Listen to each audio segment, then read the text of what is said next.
What if the very things designed to connect us are actually making us lonelier? What if chasing likes and approval has become your invisible cage, dictating who you are? And what if all those perfect online lives aren't just distractions, but are actually chipping away at your real self? You think you're in control, right? Navigating the digital world with purpose. But what if so much of that control is just an illusion, a story fed to you? What if the deepest disconnection you feel isn't from anyone else, but from yourself? Imagine your every thought, every craving, every fleeting feeling being tracked, analyzed, and then used to gently steer you, shape your views, and influence your choices. This isn't sci-fi, it's our algorithm-driven reality. It means we might be outsourcing our self-awareness, slowly giving up our inner control, and becoming addicted to external feedback for our very sense of identity. This isn't about shutting down. It's an urgent call to wake up, to reclaim yourself from the constant outside noise. This idea goes back to Carl Jung, specifically his concepts of the shadow self and the persona. Jung believed we all have a shadow, all the parts of ourselves we repress, desires, fears, things we deem unacceptable. To get by, we create a persona, a mask. It's often an idealized version of ourselves. But this mask can become so convincing, we start to believe it's us. We mistake the performance for the person. This dance between the persona and the hidden shadow, it's the central drama of our lives today. And social media, it's supercharged this. Those highlight reels, the constant chase for likes and shares, they're perfect breeding grounds for building up that persona. Algorithms are designed to keep you hooked, feeding you more of what you already believe, creating echo chambers that solidify your chosen identity while pushing your shadow parts even deeper, out of sight. The endless comparisons, the pressure to be flawless, the dopamine hits from external validation, it's a potent mix that disconnects you from your true self. You're performing your life, not living it, constantly seeking approval for a version of you that's further and further away from your inner reality. The tricky part is how sneaky this is. It's not about outright lying, but subtly, often unconsciously, blurring the lines between the self you show and the self you are. You start to believe the stories you tell yourself about who you are, stories often crafted to fit what you think your online audience wants. Your shadow, denied and unintegrated, doesn't vanish. It festers, showing up in your unconscious actions, your anxieties, and a persistent, nagging sense of emptiness. It's a stark duality, a polished, externally validated persona on one side, and a neglected, often resentful, inner world on the other. And the hidden truth? The more you rely on that persona for your worth, the more fragile and dependent your identity becomes, vulnerable to every slight shift in external opinion or algorithmic whim. Think of your digital identity as a gilded cage. The bars are made of likes, comments, followers, shiny, attractive things that promise freedom and connection. Inside, you meticulously polish your persona, showing only the most aesthetically pleasing parts of your life, your thoughts, your emotions. You carefully arrange the furniture of your digital existence, ensuring every angle is flattering, every word is measured. But those gilded bars aren't solid gold. They're made of fleeting attention and conditional approval. They're designed to keep you contained, to stop you from venturing into the wilder, less predictable territory of your authentic self. The cage itself becomes the focus. Its shine more important than what's outside. The psychological trick here is a sophisticated form of self-deception, powered by operant conditioning.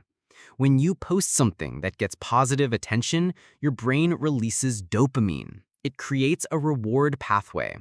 This trains you to keep presenting that specific type of content, that persona. Over time, this conditioning makes you believe this curated self is your true self, or at least the self that's accepted and valued.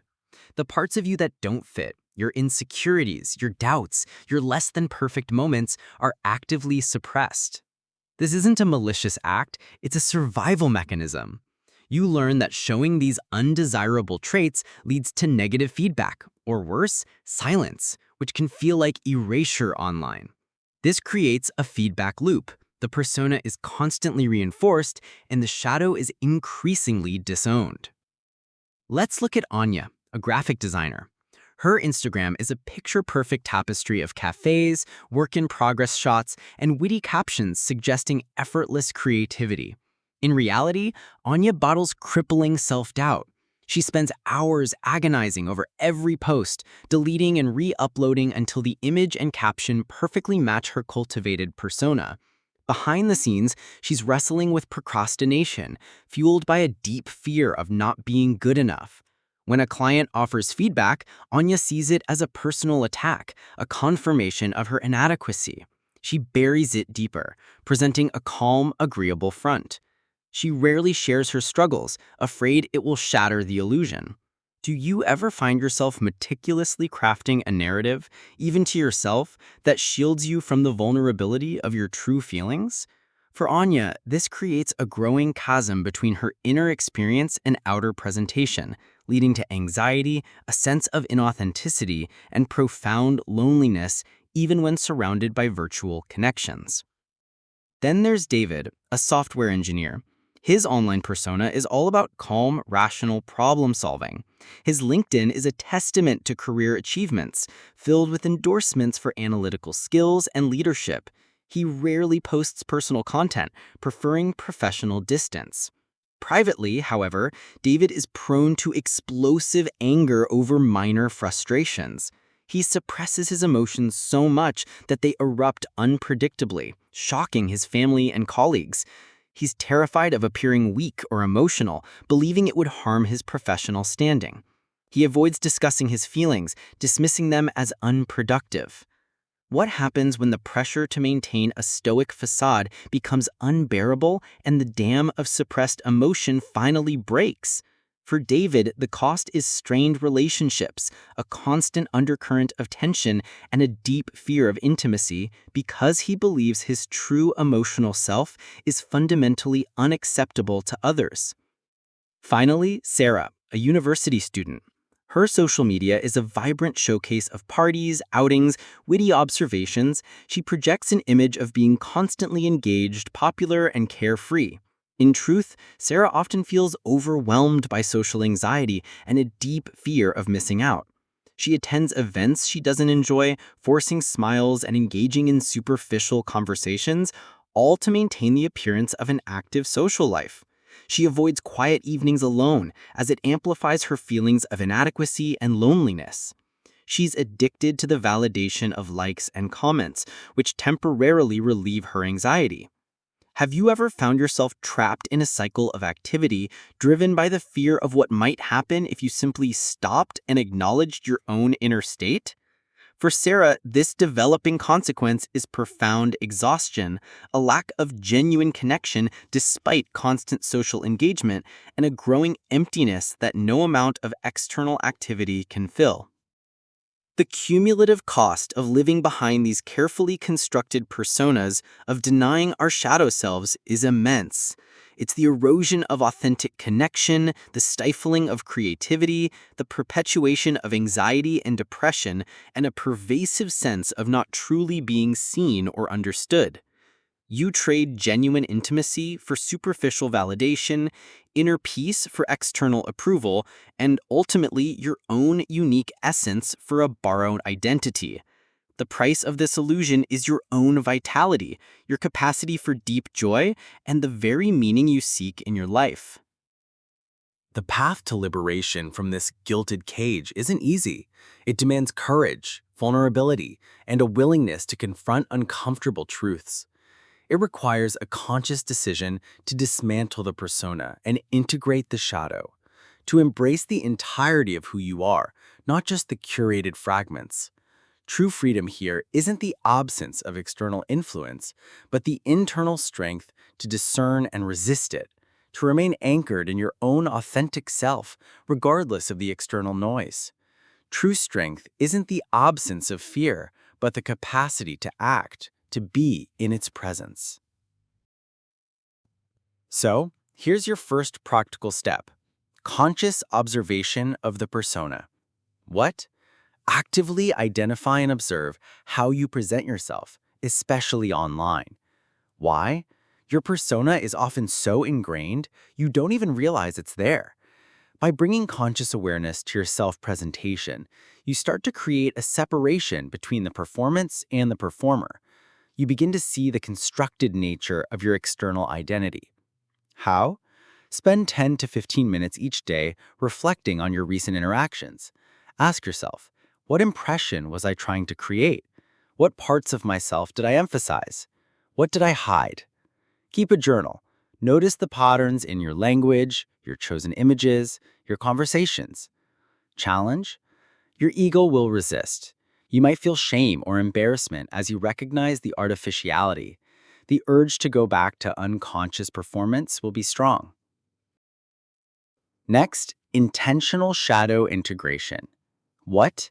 Deliberately acknowledge and explore the parts of yourself you've disowned or repressed.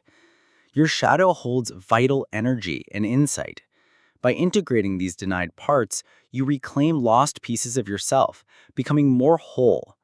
Ignoring the shadow doesn't make it disappear, it just gives it power to act unconsciously. How? Choose one shadow aspect you can comfortably explore first, maybe a fear of failure, envy, or a need for recognition. Write about it without judgment. Explore its origins. How did it develop? What purpose did it serve? How might this repressed energy be showing up indirectly? For example, extreme perfectionism can be a manifestation of a fear of failure. Challenge? This can be emotionally tough, bringing up guilt, shame, or inadequacy. You might have to confront deeply held beliefs about yourself and what it means to be good. The temptation to push these feelings away will be immense. And finally, cultivating inner validation. What? Shift your primary source of self-worth from external feedback to your own internal compass and values. Why? External validation is unstable, dependent on others' opinions. By cultivating inner validation, you build a resilient sense of self-worth that isn't easily swayed by external circumstances, allowing for greater authenticity and emotional stability. How? Identify your core values, what truly matters to you, regardless of what others think. Make decisions that align with these values, even if they're unpopular. Practice self-compassion, treating yourself with the same kindness you'd offer a friend. When you achieve something, acknowledge it internally, focusing on your effort and growth, not seeking external praise. Challenge? This is perhaps the hardest step, as we're conditioned from childhood to seek external approval.